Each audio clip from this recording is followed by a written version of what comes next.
ओम तत्पुरुषाय विद्महे महादेवाय धीमहि तन्नो रुद्र प्रचोदयात्। ओम गालीयेषु विद्महे शंसन वासिनज धीमहि तन्नो गाली प्रचोदयात्। ஓம் நம சிவாய நமக.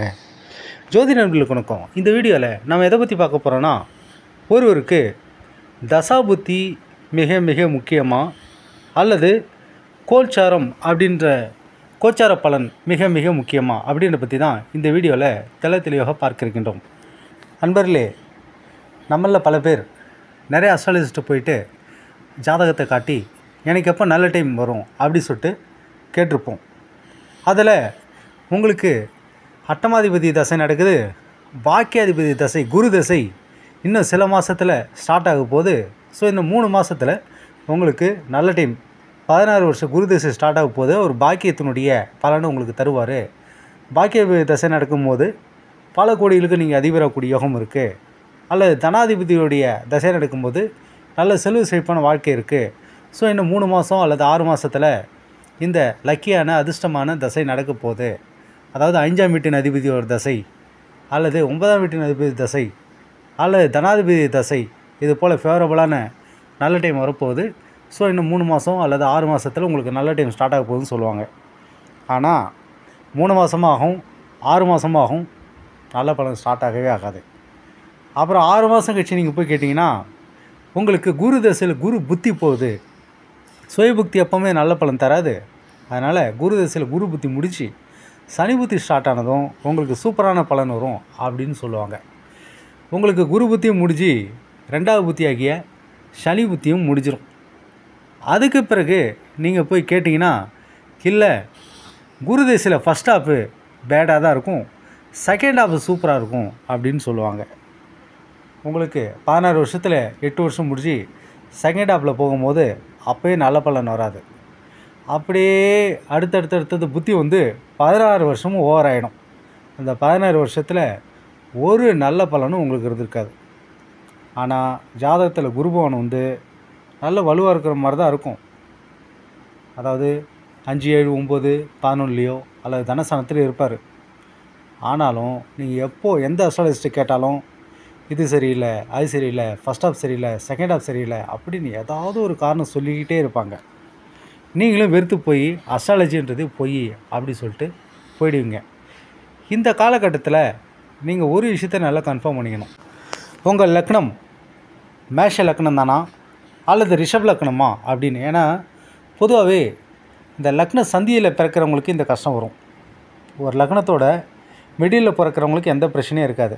அது ஒரு லக்னம் முடிஞ்சு இன்னொரு லக்னம் ஸ்டார்ட் ஆகும்போது அந்த 5 நிமிஷம் 10 நிமிஷம் வேரியேஷனில் பிறக்கிறாங்கல்ல, அவங்களுக்கு லக்ன சந்தியில் பிறக்கிறவங்களுக்கு லக்னத்தை மாற்றி பொருத்தி பார்க்கணும். சரி, மேஷ லக்னத்தின் அடிப்படையில் பாக்கிய தசை சரியில்லையா, அப்போ ரிஷப லக்னம் அதனுடைய அடிப்படையில் குருபவன் 8ஆம் வீட்டின் அதிபதியாக வராரு.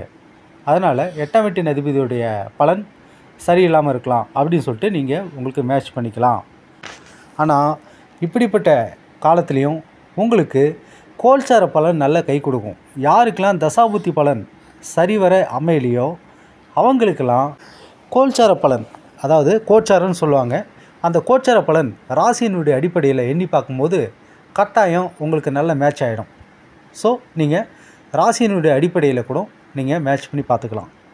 ஆக மொத்தத்தில் யாருக்கெல்லாம் தசாபுத்தி சரியான பலனை தரலையோ அவங்களுக்கெல்லாம் கோல்சார ரீதியாக உங்கள் ராசிக்கு, அதாவது உங்கள் ஜாதக கட்டத்தில் சந்திரபவன் இருக்கிற இடத்துக்கு ஃபேவரபுளான நல்ல பலன் தரக்கூடிய இடத்துல குருவோ சனீஸ்வர பகவானோ மற்றும் ராகு கேதுக்களோ ஏனைய கிரகங்களோ வரும்போது மிக சிறப்பான யோக பலனை தருவாங்க.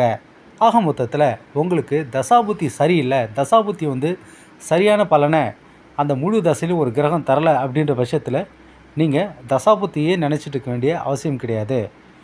கோச்சாரத்தை, அதாவது குருவோ சனீஸ்வர பகவானோ மற்ற கிரகங்களுடைய பலத்தை வச்சு நீங்கள் பலனை புரிஞ்சிக்கலாம். கட்டாயம் உங்களுக்கு கோச்சார பலன் வந்து 100% ஃபெயிலியராக சான்ஸே கிடையாது. காரணம் என்னென்னா, தசாபுத்தி அப்படின்றது 70% பலன். அதுதான் மோஸ்ட்லி இம்பேக்ட் பண்ணும் ஒரு மனுஷனுடைய வாழ்க்கையை. ரிமைனிங் 30% வந்து கோச்சார பலன் தான். ஓகேங்களா? ஸோ எப்போல்லாம் தசாபுத்தி பலன் வந்து சரிவர அமையலையோ அப்போது மிகப்பெரிய மேஜர் ரோலை இந்த கோச்சார பலன் தான் தீர்மானிக்கும். அத்தகைய காலகட்டத்தில் நீங்கள் உங்கள் ராசியினுடைய அடிப்படையில் கிரகங்களுடைய சஞ்சாரத்தை நீங்கள் கால்குலேட் பண்ணிக்கலாம். இருந்தாலும் ஏன் தசாபுத்தி ரீதியாக எந்த கிரகமே நல்ல பலன் தரலை அப்படின்னு பார்த்தீங்கன்னா, அந்த தசை நடத்தும் கிரகத்தினுடைய வலு நவம்சத்தில் குறைஞ்சிருக்கலாம், அல்லது அந்த கிரகம் வக்ரம் பெற்றிருக்கலாம், அல்லது அந்த கிரகம் தீய கிரகங்களுடைய சேர்க்கை அல்லது பார்வை பெற்றிருக்கலாம். இது மாதிரி அமைப்பு இருந்தால் அந்த தசாபுத்தி உங்களுக்கு ஒர்க் அவுட் ஆகாது. நான் ஏன் அதை சொல்கிறேன்னா, எனக்கு தெரிந்த பல அரசியல்வாதிங்க ஜாதகத்தை பார்த்து குரு திசை நல்லாயிருக்கும், அதுக்கு பிறகு சனி பகவான் தன்னுடைய தொழில் ஸ்தானத்தினுடைய ஆதிபத்தியத்தை தருவார் அப்படி சொல்லி சனி திசை நல்லாயிருக்கும் அப்படின்னு குரு திசையும் வேஸ்டாகி சனி திசையும் வேஸ்டாகி அதுக்கு பிறகு வந்த புதன் திசையும் சரியான பலனை தராதனால அந்த ஜாதகர் பயங்கர மன உளைச்சலுக்கு ஆளாகியிருக்கார். அதுபோல் பல பேர் நம்மக்கிட்ட ஜாதகம் பார்க்க வரும்போது அவங்க தன்னுடைய எக்ஸ்பீரியன்ஸ்லாம் சொல்கிறாங்க. சின்ன வயசுலே உங்களுக்கு லக்கு இல்லை அப்படின்னு சொல்லியிருந்தால் நான் வேறு தொழில் பார்த்துருப்பேன், வேறு ஜாப்க்கு போயிருப்பேன். ஆனால் உங்களுக்கு இந்த தசை முடிஞ்சு அந்த தசை சூப்பராக இருக்கும், இந்த தசையில் ஃபஸ்ட் ஹாப் தான் கஷ்டமாக இருக்கும், செகண்ட் ஹாப் சூப்பராக இருக்கும், புதன் தசை சரியில்லை, சனீஸ்வர பகவானுடைய தசை வரும்போது சூப்பராக இருக்கும் அப்படின்னு மாற்றி மாற்றி சொல்லி கடைசியில் 30 வருஷம் என் வாழ்க்கையில் நான் தொலைச்சிட்டேன். நானும் தனிப்பட்ட முறையில் ப்ராக்டிக்கலாக என்ன பண்ணால் பெரிய அளவில் லாபத்தை அடையலாம் அப்படின்னு பார்க்காம இந்த தசாபுத்தி முடிஞ்சு அந்த தசாபுத்தி வரும், இந்த தசாபுத்தினுடைய ஃபஸ்ட் ஹாப் சரியில்லை, செகண்ட் ஹாப் வந்த பிறகு நல்லாயிருக்கும் அப்படின்னே நான் வேஸ்ட் பண்ணிட்டேன். என் லைஃப்லேயே 25லேருந்து 30 வருஷம் வேஸ்ட்டாக போச்சு அப்படின்னு பல அன்பர்கள் நம்மக்கிட்ட அழுது புலம்புறத நம்ம பார்க்குறோம். ஸோ இதில் என்ன தெரியுதுன்னா, நீங்கள் ஒரு தசாபுத்தி சரியான பலன் தரலை அப்படின்னா நீங்கள் அடுத்தடுத்த தசை நல்லது தரும் அப்படின்றத விட்டுட்டு உங்கள் லக்னம் அது ப்ராப்பரான லக்னம் தானா, அல்லது நீங்கள் ஜென்ரேட் பண்ண கொடுத்த அந்த டைம் சரியான டைமா, அதையும் ஒரு டைம் செக் பண்ணிக்க. ஏன்னா லக்னம் மாறுதல் இருந்தாலும் இந்த பிரச்சனை வருது. நீங்கள் ரிஷப் லக்னத்தை பிறந்திருப்பீங்க, ஆனால் மேஷ லக்னத்தை கணக்கு பண்ணியிருப்பீங்க. அப்படி இல்லை மேஷ லக்னத்தில் கணக்கு பண்ணிகிட்டு இருப்பீங்க, ஆனால் உங்களுடைய ஆக்சுவல் லக்னம் மீன லக்னமாக இருக்கும். ஆக மொத்தத்தில் உங்களுடைய லக்னம் எதுவோ அதை ஃபஸ்ட் நீங்கள் கண்டுபிடிக்கணும். உங்களுடைய ஆக்டிவிட்டிஸ் எப்படி, குணநலன் எப்படி, அதெல்லாம் லக்னத்தோட மேட்ச் பண்ணி பார்த்து அதை கிரகத்தினுடைய பலன் தசாபுத்தி பலன் எதுவுமே உங்களுக்கு மேட்ச் ஆகலை அப்படின்னா உடனடியாக நீங்கள் லக்னத்தை கரெக்ஷன் பண்ணிக்கணும். சரியான டேட் ஆஃப் பர்த் பார்த்து இந்த டேட் ஆஃப் பர்த் தானா, இந்த டைம் தானா அப்படின்னு ஒரு டைம் கன்ஃபார்ம் பண்ணிக்கோங்க.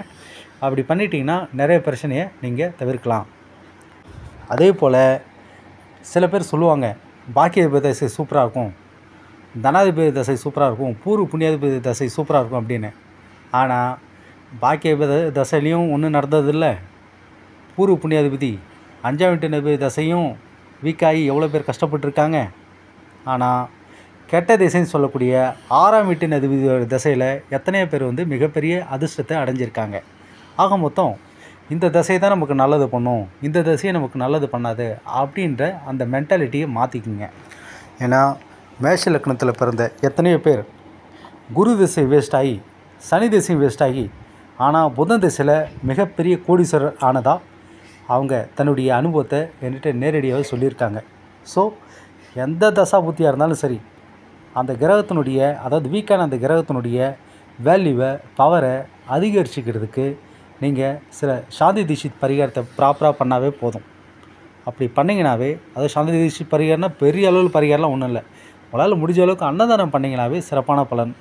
அம்பாளுக்கு எலுமிச்சை பழமாலை சாத்துறது, நெய்வேலிக்கு ஏற்றி வழிபடுறது, அம்பாளுடைய பேரை சொல்லி நிறைய பேருக்கு அன்னதானம் பண்ணுறது, இதெல்லாம் சிறப்பான பரிகாரங்கள். அப்படி பண்ணிங்கன்னா உங்களுக்கு எந்த விதமான விரையாதிபதி திசையாக இருந்தாலும் சரி, 8க்கு அதிபதி திசையாக இருந்தாலும் சரி, 6க்கு அதிபதி திசையாக இருந்தாலும் சரி, கடவுளுடைய அருளாசையால் உங்களுக்கு நல்லதே நடக்கும். ஸோ பாக்கியாதிபதி தசைனா சூப்பராக இருக்கும், 8க்கு அதிபதி 6க்கு அதிபதி தசை மற்றும் மாரகாதிபதி தசைனா ரொம்ப ரொம்ப கஷ்டத்தை தரும், மாரகத்துக்கு ஒப்பான கண்டத்தை தரும் அப்படின்ற அந்த மென்டாலிட்டி மாற்றிக்குங்க. ஏன்னா ப்ராக்டிக்கலாக அப்படியெல்லாம் நடக்கிறதே கிடையாது. நன்றி நண்பர்களே.